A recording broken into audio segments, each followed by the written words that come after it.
Welcome to Quality Time, the KO Koala Entertainment Podcast. My name is Anthony Nicolosi. And I'm Skylar Sokol. And today, on the 56th episode of Quality Time, we're going to be talking about a game design topic. Woo! Not from The Art of Game Design, A Book of Lenses. I know everyone listening is going to be like, wow, not a Jesse Shell topic. I mean, honestly, I think this was talked about in that book anyway, though. Jesse Shell got there first, we all know. But just he kidding. got there better. Yeah. Jesse Shell plug and not even a Jesse Shell podcast topic. This book, this topic comes from a book called Characteristics of Games. It's a book by George Skaff, Elias, Robert Gutschera, and Richard Garfield. If that name sounds familiar, it's because he is the designer of Magic the Gathering, among many other things too, like Artifact, Valve's failed card game, and a bunch of other stuff too. I think he would help design Android Netrunner, which was a card game before Magic. I don't know. He's a cool dude. Yeah. No, I've thoroughly enjoyed the first third of this book that I'm going through. And one of the first things they talk about, this book is like, it's not meant to be definitive take on defining some of these things they cover. It's more of the perspective is these three guys with game designing experience and game development experience. And they're just trying to and by the way, I'll say, like, as you're kind of alluding to with Richard Garfield being a card game general designer, having a lot of history there. This is not necessarily strictly a video game book. Okay. Video games are obviously a part of it, right? A big part of it, but it's just games in general. They cool. talk about sports. They talk about card games. Well, as we've talked about, we've always drawn parallels between board games and real sports and all that stuff in video games. So we all know those topics go very in hand for sure. Although they do have some significant differences, as we've also alluded to before. So. And Jesse Shell talks about those things in his book. He does. He talks about the technology you use to implement stuff. Maybe one day we'll have a podcast about that. It is interesting, I think. We've talked about board games before. If you're listening to this, we've had a board games podcast, I want to say, or the Hearth maybe. Anyway, board games have come up before in our podcast episode. Many times. So the book starts, one of the very first things they cover in the book is this notion of playtime, game, and the different ways to break down playtime in games. Okay. Yep. Specifically, they use 5 terms to define different, if you will, units of gameplay time. Right. How to measure gameplay time and put a term to different amounts of time you play a game. Right. Yep. So I'll read them to you real quick. Give us the rundown. The name of the 5 things are atom. An atom is 1 unit of time. ATOM, an atom. ATOM. Yes. Game is a length of time, like a game's worth, like an atom's worth, a game's worth, if you will. A session, a campaign, and a match. And so, more specifically, a campaign is shorter than a match. As they talk about, it kind of depends per game, right? So, interesting. Well, why don't you give us the brief descriptions of them? So Atom is like the smallest complete unit of play in the sense that the players feel they've really played some of the game. They use the example of one level in Donkey Kong. Yeah. I don't know if you can off the top of your head, I feel like in Halo, an atom of gameplay might be getting a kill almost. Halo's got this 30 seconds of fun thing that the game designers use. I feel like that's probably the atom of gameplay: spawning, finding an opponent, putting shots down. I mean, are you talking about multiplayer Halo or are you talking about single player Halo? Yeah, sorry, multiplayer Halo. Okay, yeah. So there might be an argument for it to be a match though, right? Because there's power weapons and stuff that comes into play on a timed element in the length of a full game that you couldn't get from just the experience of a kill. And so I think in the stuff I read about this section, they talk about how an atom needs to, if you're going to really accurately define an atom for a game, you need to see the majority of the elements in the game in that atom, right? So potentially out there, because there are power weapons and power-ups, right, in Halo that you might not see in just a single kill. That play a big role as far as I know. Yeah, no, you could totally argue that without experiencing the power-ups and the power weapons, you didn't really experience the Halo game. Right, you just shot your charge pistol or whatever. Yep. So anyway, that's a thing we'll touch on before. I think the Atom is such a big like key to this whole conversation. Also, after reading this chapter, I feel like so much more enlightened about why I have the game preferences I have. Honestly, yeah, I feel like this like really nailed a lot of stuff for me. An atom is actually a like well-defined term in game theory as well, and is used in game theory. Mathematical game theory. Yes, because maybe a lot of our listeners don't know game theory is actually a mathematical field. Can you call it field? Field. Okay. So, yeah. It'd be interesting. I don't know if that's what you're looking up right now, what the definition is kind of in the game theory. But you continue with our other ones. Next one, game. A game is what's conventionally thought of as the length of the game, a standard full round of play. Most typically starting from a standard beginning state and ending with a determination of a winner. A game of Rocket League, right? A match of Slayer in Halo. Whatever you want to put in. That's I think maybe the easiest one to understand of all of these to wrap our heads around. Yeah. Yeah. Go ahead. Actually, I'll give this example later. I actually think fighting games illustrate this whole concept quite well. So we'll talk about that once you're done with the description. Next session. A single continuous period of play. Like my gaming session is I sit down to play some games tonight. That's my game session. Sure. So that's what session is here. So this is a human determined session, not a session determined by the game. Right. Correct. So it's like a meta thing. Mm-hmm. Okay. Campaign is the next one. This is a series of games or sessions that are all linked in some way. I think an easy example here is like sports have their leagues. Esports a campaign would be like an esports league, like the season. Interesting. Right? Okay. So this can also be something. It can be different. Like the weekly poker game at Randy's place is what they use. Or like an ongoing RPG, like paper RPG thing. All right. Okay. Sound good? Next one, match. I think this one also is kind of easy to understand. It's a series of individual games commonly agreed on as the correct amount of play in order to arrive at a satisfactory determination of the victor. Best of 7. Okay, so that is that's not in the length like getting longer chain that we were in before. A match is outside of this whole scale. Kind of an out. Yep. Okay, that makes sense. So in fighting games, like in Street Fighter, for example, or Tekken, you have rounds, which I would call a game in this sense, or an atom. Honestly, I think actually, that's not true. So in fighting games, you call a round. A round would be the atom. A round is just one set until a player gets to 0 health. Okay. Then a game is a set of rounds, like 2 rounds. If the game is like you need to win 2 rounds to win the game, then it's 2 rounds. That's the game.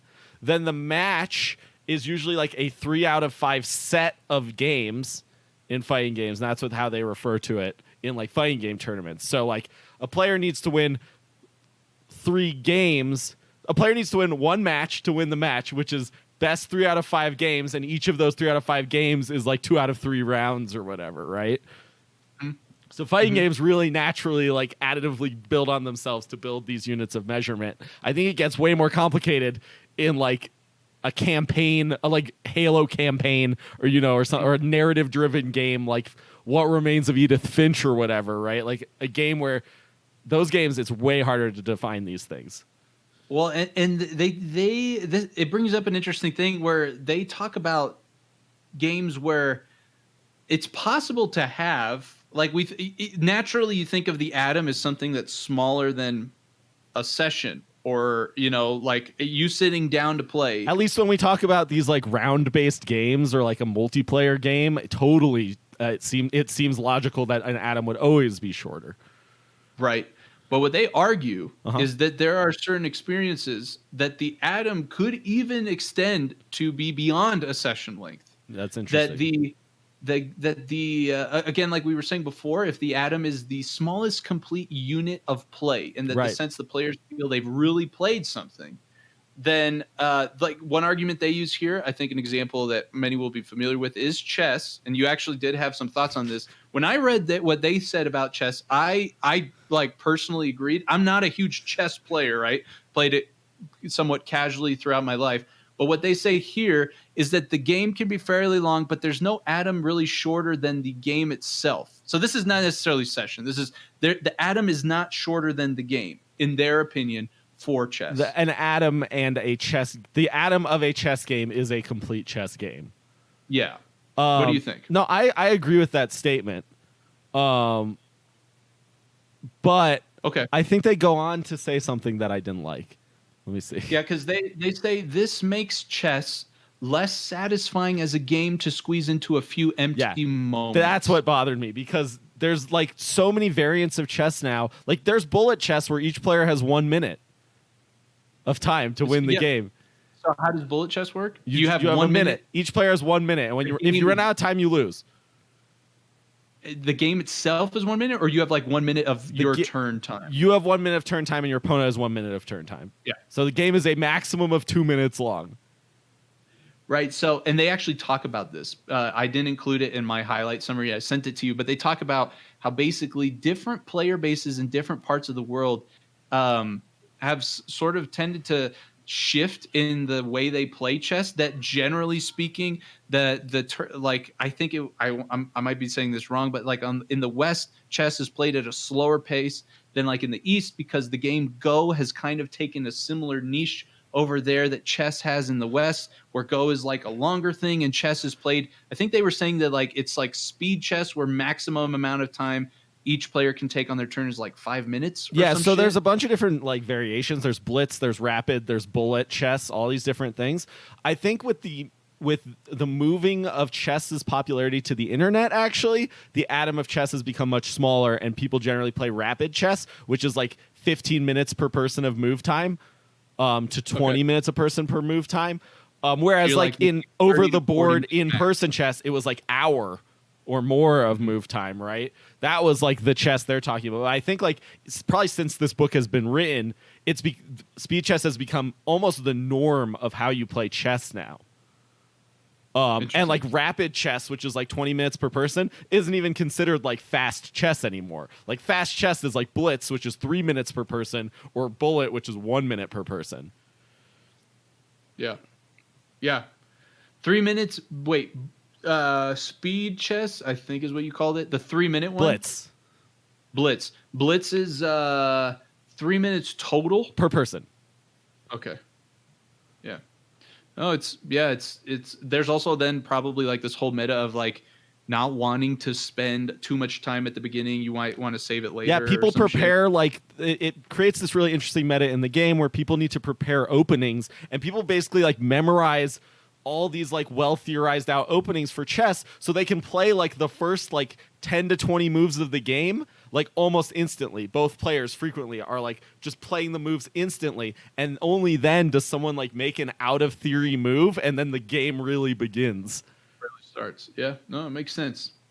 Anyway, I want to some of this particular section that they're talking about time comes right after they talk about that games are influenced by the kinds of people, or more, games should be cognizant of the kinds of people who play them, and that or designed with that knowledge in mind, because that games somehow can be shaped by the kinds of people who play them.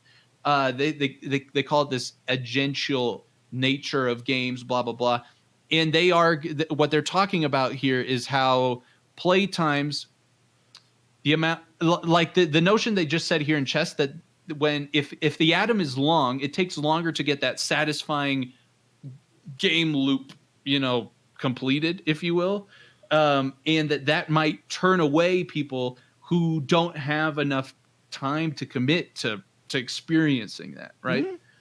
That, for me personally, I think has been one of the reasons why I've, over the last, I don't know, I feel like 10 years have gravitated more towards these like, I feel like games like Rocket League, like Halo, especially in the multiplayer space, have like a lot of small atoms that happen continuously through a game, so that by the time you're done with a game, the amount of you will, satisfaction that you get in 8 minutes is much greater than like if I spend 8 minutes playing Final Fantasy, for example. Sure. Right. So even if potentially the amount of satisfaction you would get from like completing a Final Fantasy game is greater than the total amount of satisfaction you would get for playing Rocket League for that long, it doesn't really feel that way in the short term, and thus it doesn't look like a very strong prospect. Yeah, I mean, and they do talk about, you're kind of alluding to that there are having short, compelling atoms, if you will, strong atomic design. I don't know if you could do that. Does have its own pitfalls that you have to account for, right? If your game is really satisfying in these short atomic bursts or whatever, what keeps a player around maybe for a long time? Right. Well, that's the beauty of Rocket League, right? With such a high skill ceiling. Oh yeah, that's true. Right. Then you get into those extrinsic and intrinsic rewards of games. I was going to. I thought makes sense that you said that. I was kind of thinking you might say the ranking system, right? That so many games have.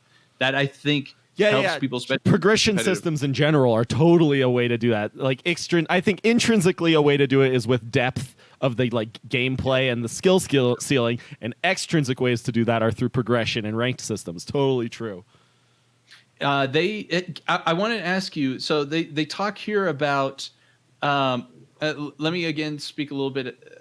Read off here what they write. An atom practically has to be shorter than a session, since the atom is the shortest satisfying unit of play, and a session is the amount of time you can actually play. Right? A person can actually play in that particular instance. An atom longer than a session is not usually a pleasing experience. Can you think of a game that you've played that rings a bell on this front, like that you felt you like couldn't commit enough time to experiencing it satisfyingly, like when you would sit down? I don't really know. I don't feel like I have one in mind.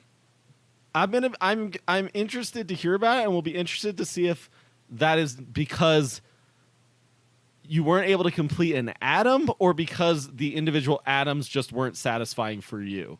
Because that's more what I'm thinking of than a game where an actual atom was too long. So for me, it's actually the atom was fun and I liked doing it. It was that it was too long. This gets to the agential element of this, right? I don't know. You tell me what you think, but generally what the gameplay sessions that I have, I feel like are shorter than the ones you have. Like that generally when you sit down to play games, you play for longer than I do. Yeah, definitely. Well, sometimes, but yeah, I think in general, yes. Yeah, not always, right. Generally speaking. Yeah. I mean, I played Cyberpunk for like 8.5 hours last week, in one day. So, Sea of Thieves is the one that comes to my mind because I love Sea of Thieves. I still love that game, but the amount of time it takes, like I feel like the atom of Sea of Thieves is that you spawn in, you collect your initial shit to run your voyage, and you run the voyage. Yeah, I think one voyage is an atom of Sea of Thieves, and that's long. That's like 30 plus minutes generally. At least. Yeah. So, and usually you're like chaining voyages and shit, which makes it way longer and is way more efficient. So like you're not going to just do like one voyage and be like, I'm done playing Sea of Thieves. And generally I play Sea of Thieves with somebody. I think that game is, personally, I find it to be most fun when you play with people. But if you're playing with people, that also adds that usually slows you down to some extent from the perspective of you fuck around, you go fishing, you play instruments on the boat. You play instruments on the boat, which is fun. It makes the game more fun. But like I personally felt that I couldn't do anything in Sea of Thieves unless I had at least like 45 minutes to play. I would say my Sea of Thieves sessions rarely lasted like 3 hours, or rarely lasted less than like 2 to 3 hours. Yeah, agreed. That's usually how mine worked too. And even then, you were like, "There's more we wanted to do, and we're just stopping because we've played for long enough." You can't really like. If you've committed to a voyage and you put like 20 minutes into like collecting your shit and getting to the spot, it's almost like stupid to like not finish. No, you can't stop in the middle because you don't keep the stuff. You're just you can't. You get screwed. Yeah. So like literally, you are forced to have a voyage be an atom. This is a great example. I had not thought about Sea of Thieves. That like totally the atom is a voyage and a voyage is long. Yep. And unfortunately, it extended beyond. This is again the thing that it boiled down to. Not only do I not have a ton of time or choose not to put a ton of time into playing, but in addition, if I'm comparing Sea of Thieves and getting a compelling Sea of Thieves experience going with a friend and blah blah blah to just like jumping into Rocket League for 45 minutes, this seems like such a easier access to satisfying experience for 45 minutes than this one. You know totally. what I mean? And maybe if you extend that to say, oh, look, you have 3 hours free, maybe now Sea of Thieves is looking like the more appealing option. But I mean, when unfortunately we didn't actually execute it, but when Christmas break came by and like brother-in-laws and stuff were all free, the first thing everyone was like, we gotta play some Sea of Thieves. We have the time, we have the whatever. So yeah, I agree with you. Yeah. So a game I'm thinking about here that I would like to discuss is like Cyberpunk, for example. Yep. Like what's an Adam? So what's interesting, right, is Cyberpunk sort of, it fails to say, like, if you're trying to say an Adam is experiencing like the majority of like the stuff available to you in like a game loop, like I don't even think a single playthrough of the entire Cyberpunk story lets you experience like there's so much I did not experience in my single playthrough. Yeah, it's true. Which is so, I don't know. You tell me. What do you think? I don't know. I want to say like my instinct is that it would be like one mission, right? Would be an Adam. One mission that involves both a narrative element and a combat element, right? Because those are the two major like experiences you have in the game: narrative experiences and combat experiences. What's a narrative like, element? Like conversational stuff where you're picking dialogue options and communicating with people and stuff like that. Okay. And then a combat element. But like the systems are so deep that like there's so many things I could say you wouldn't get to experience if you just had one combat experience. But that's probably what the Adam is still. It just, I don't know, maybe this is more showing a flaw in this descriptional system in that like maybe once games get too complex, it doesn't really work as well anymore. Or there's, I like, from my perspective, they talk about this a little bit, but they don't necessarily give it a term. They talk about these sub games, and I don't know if they call it meta games or I'm thinking they call it that, but that take place in these free-flowing, long-running games with like maybe like a lot of little atoms. Because what I was thinking in Cyberpunk, you could, in a particular combat sequence based off of what you've described, like just executing a hack could almost be an atom of hacking, you know? Sure, if you like took an atom, but the problem is there's so many different ways to hack that you're not experiencing like the whole hacking system. It would be like an atom of distract enemy of that like one hack, right? I think maybe the reality though, and now I think I'm realizing, is that when we're talking about games from the perspective of this book, games, when you remember, like if we think back to our definition of a game from the game theoretical perspective, like Cyberpunk isn't a game, right? Games are like chess, where you have two players competing and there is a path to victory, right? Mm-hmm. And this system seems way better equipped to describe those things than it does to describe like what Cyberpunk is more of an experience than a game. Yeah. You know what I mean? I understand what you're saying. Yeah. I feel like these big complex games like that are they're just like games inside of games, you know? It's like true. Games. But I don't like, from a pure theoretical perspective, I don't even know if they're games, right?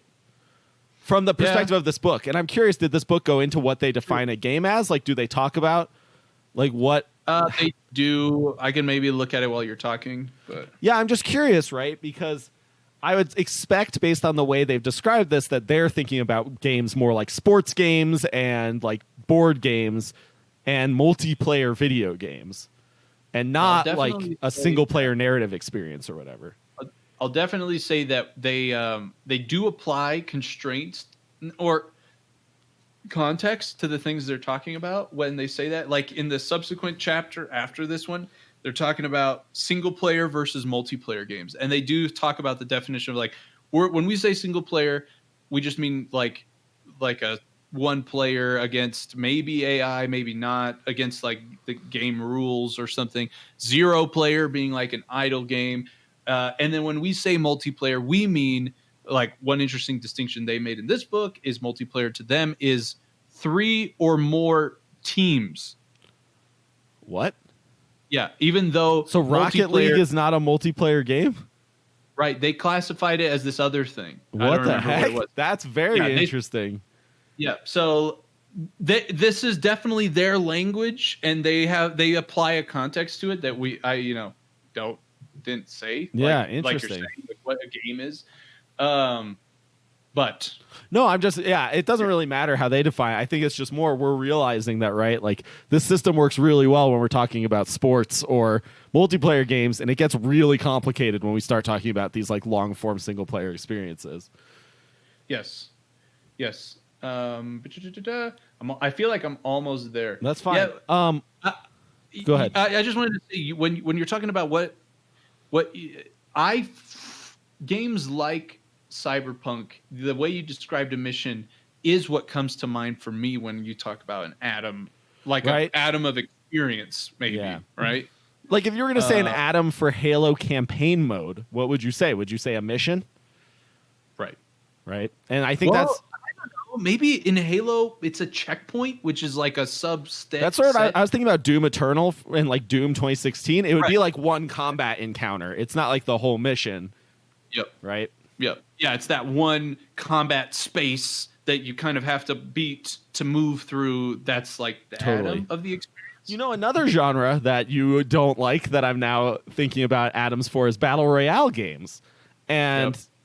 the atom of a battle royale game is almost always an entire game, especially at the like less skilled level.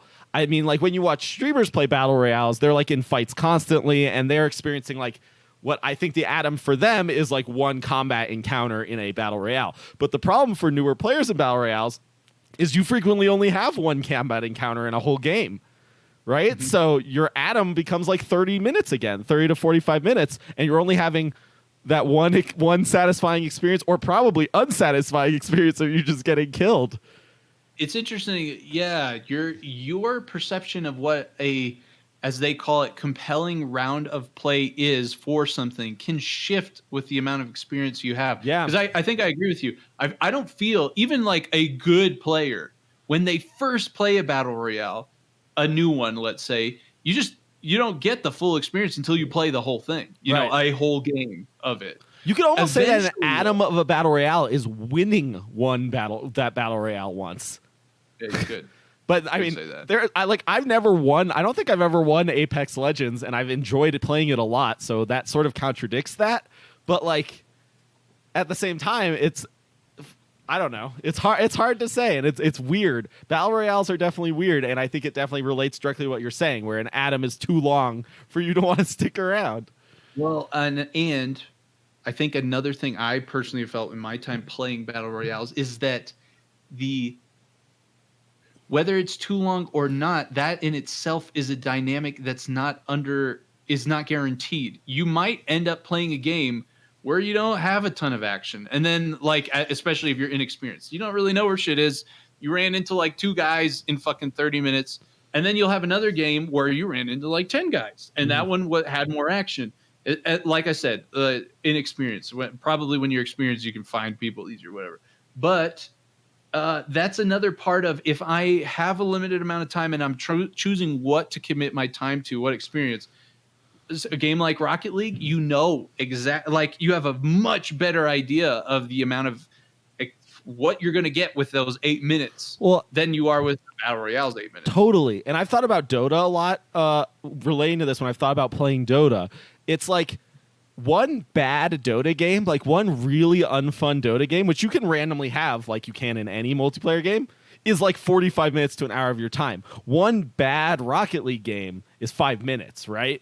So just like the fact that you're playing this risk reward game, whether you're going to have like a really good fun game or like a shitty annoying game, the longer the game is, and potentially the longer the atom is, the more likely it is that you're going to have a shitty time versus a good time. Because if your session is short, right? Yep. Like to have a satisfying session of Dota and guarantee it, you probably need like 4 hours so you can play like 4 games, right? Whereas like Rocket League, to play 4 games, you need 20 minutes or whatever, 30 minutes. Yep. I agree. I think one thing reading through this chapter, like I said, it was enlightening about my preferences in gameplay is that I, at least over the last 10 years, like I said, I feel like this has changed since when I was younger, when I put a ton of time in Ocarina of Time. When you had your sessions were really long then too, right? Exactly. Mm-hmm. Exactly. When the change in dynamic has now been that my session lengths have changed dramatically.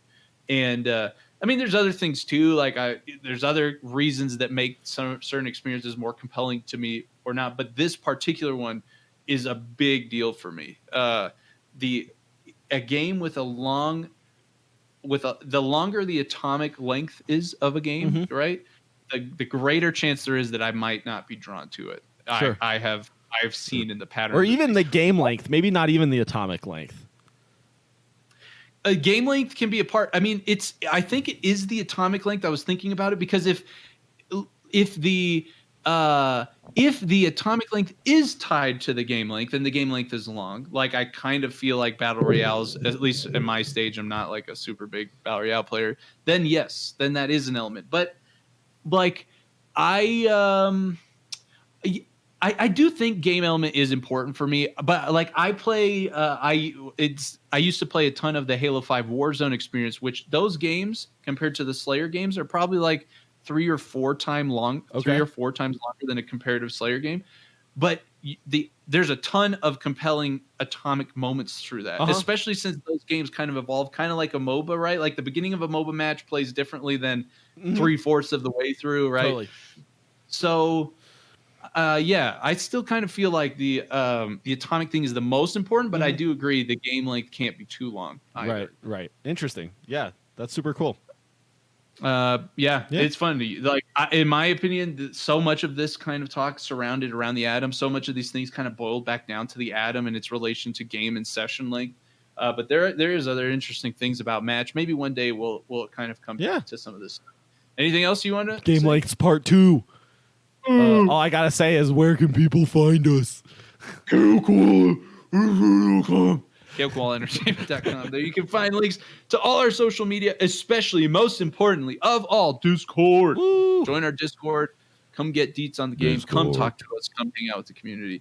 Now that we are all sort of coming back to normal time now, after our vacations, end of the year, chilling, it's about to be ramp up goodness time. Come and hang out with us. We do giveaways in there. We do giveaways fucking everywhere. Instagram, Discord. You should be following us, if nothing else, just to win free stuff. Yep. In addition, check out our website. There you have links to our merch and to our Patreon. If you would be Speaking of our Patreon, we got a Patreon question for this week. We do. Yeah, which we probably should have done before you told people where to find us, but that's fine. Okay. This is one of the perks of the Patreon. You get a ton of other perks. Also today, sent out free stickers to our patrons who have now in their 3-month interval. Every 3 months, they get a free sticker. For the Koala guys, the $10 a month guys, every 6 months, they get free merch. They literally choose whatever the fuck they want from the store, and we send it to them for free. Anyway, those are just some of the benefits. Let's hear this question. For this question, we gotta limit ourselves because we could do probably 10 podcasts on this question. Okay. So let's try it. I think I'm going to alter the question slightly to say, what are the top 2 things that make you passionate about video games? Or what are 2 things that make you passionate about video games? I think one thing, the first thing is that, and the main thing that I find interesting, like today I was sitting here and I was thinking about, like, wouldn't life be easier to just stay in our comfortable jobs and make content about games, And I was thinking, but that's not the same. Because what you can't do, what only like I feel like one of the things, my first thing is like the experience you can elicit out of a person through a video game. I think about some of the experiences I've gone through, like how you can we talked about Utopia in our Utopia episode 51, how games can even have like a transformative element to them for a person. You can be a point in life experiencing a game where you're uniquely in a game. It's interactive. You are driving. It's you in there. It's not a character you can associate with it. Like it's you if executed well. And that can just it can bring about an experience that I don't think you can have in other forms of media. Has its shortcomings too in that regard, but also its unique elements, and being able to elicit those kinds of experiences is one. What about you? That makes you passionate about video games? Yeah, that's awesome. I think the first thing that makes me passionate about video games is honestly just like how mentally stimulating video games are. Like, for me, there are very few other things that exist in the world that are as mentally stimulating for me as playing a video game. And when I say mental stimulation, I mean like something that challenges your mind to like think and act and execute in specific ways. When you think about like, this is like, I tell this to people all the time. I like watch very little TV, very little movies, and that's just because those things aren't mentally stimulating to me like a video game is. Like in all those situations, I would rather just be playing a video game. Yep. And so for me, like that makes me that's the thing that makes me passionate about playing video games for sure. I think this question is just what makes you passionate about video games. I guess I'll just do both of mine and then we'll snake back to you. So the thing that makes me passionate, also about just video games in general, but also about making video games, is just like how the depth of design that can happen in a video game is so much more interesting than in any other medium, in my opinion. You mean that from the perspective of the depth of the logical connections in a design sort of sense? Or just like what you can accomplish, right? It's sort of like what you were saying, like how you can create an experience for someone in such a unique way. And like, I can just be like, oh, wouldn't it be so cool if the dude could like do a triple jump 360 and shoot this thing and then it like have something crazy happen? And you're just like, yeah, totally. Yeah, we could do that, right? Like that's, yeah. I just feel like the infinite canvas of it. Yeah, like the canvas and the flexibility of the medium, I think, right? Like, because a video game can basically be a movie, right? Like Uncharted, like you can just basically have a movie as a video game, but you can also have like a pure video game experience, like a rhythm game, right? And just like there's such a spectrum in between those that transcends like all other forms of media, but also has like its own unique elements that none of those forms of media can touch. Yeah. No, I agree. I agree with you 100%. Not necessarily exactly the same, but sort of similar. I think probably the second thing for me is almost accidental. I feel like I got into software engineering on accident, I'm going to be honest. Like, I stumbled into it when I decided to have a more stable life. And one thing that I have come to find is I actually thoroughly enjoy it. And I find... I guess it's similar in it from the intellectually stimulating part, but I don't know how. It's hard to explain to people who are not like, holy shit in chat, Sexy Panda, what the fuck, gifting dude? 5 tier 1 subs. It's worth showing up in the audio podcast right now. Sexy Panda Rocket League. First of all, if you're listening to us, Sexy Panda is a really cool guy. Really enjoy his content. He's just a consistent grinder in Rocket League. Go check him out. He's being extremely generous right now, dropping all kinds of love in the chat. You can find him at Sexy Panda RL, actually on Instagram as well. Posts good shit all the time. Go check him out. So thank you very much, Sexy. Again, what I was saying is the being able to leverage technology to create it is part of it to me, right? Like, it's so fascinating to me that this game I'm seeing on my screen, right? In the background, it's ones and zeros, dude. Like it's just electrical signals, you know? Yeah. Like how to create that out of that is just I don't know. It's just so cool. It's so pretty cool fascinating. Yeah. Like I mean, even just like adding 2 numbers is fascinating. Like when you saw like those Minecraft videos when Minecraft first came out and someone's like, I made a calculator in Minecraft that can add 2 numbers, and you look at like how much fucking shit had to go into that like contraption, and then you think about like how much has to go into making a game. It's like mind blowing, right? Yeah, dude. And yeah, like the ticketing system and the AI implementation of Doom, right? Where like does implementing assist, that's like so fucking cool, right? Like I have 6 demons in the room. What's the like dynamically scaling the amount of attacks available to that group of demons based off of the metrics that the player's bringing into that battle? How are they doing? How many times have they died? Mm-hmm. I'm scaling my AI's response to that. That's fucking cool. Like that's just anyway, like that implementational detail of games is very satisfying. And like there's the music aspect, all this like I don't know, man. We've worked on some crazy software stuff. We know of some crazy software projects. I personally don't feel like they hold a candle to like a game, you know, I agree 100%, dude. Unless we're talking like supercomputer quantum computing shit, maybe is getting close, but that's because that's on like the cutting edge of technology. I mean, so in a way, like algorithmically, some of these might be, but like it's tying technology, something that in a way I almost feel like something cold, like software, along with like the art of experience of music, of art, environmental art and stuff. It's fucking crazy. Yeah, I think because we both have like creative sides to who we are as people, like through music and other mediums.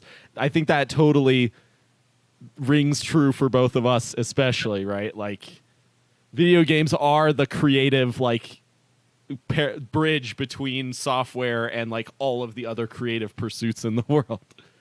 Like, hey, it's cool. This Vista looks cool, but man, when you put a fucking E minor over it and you have that waterfall like shimmer hitting your visor. I prefer G minor, just saying.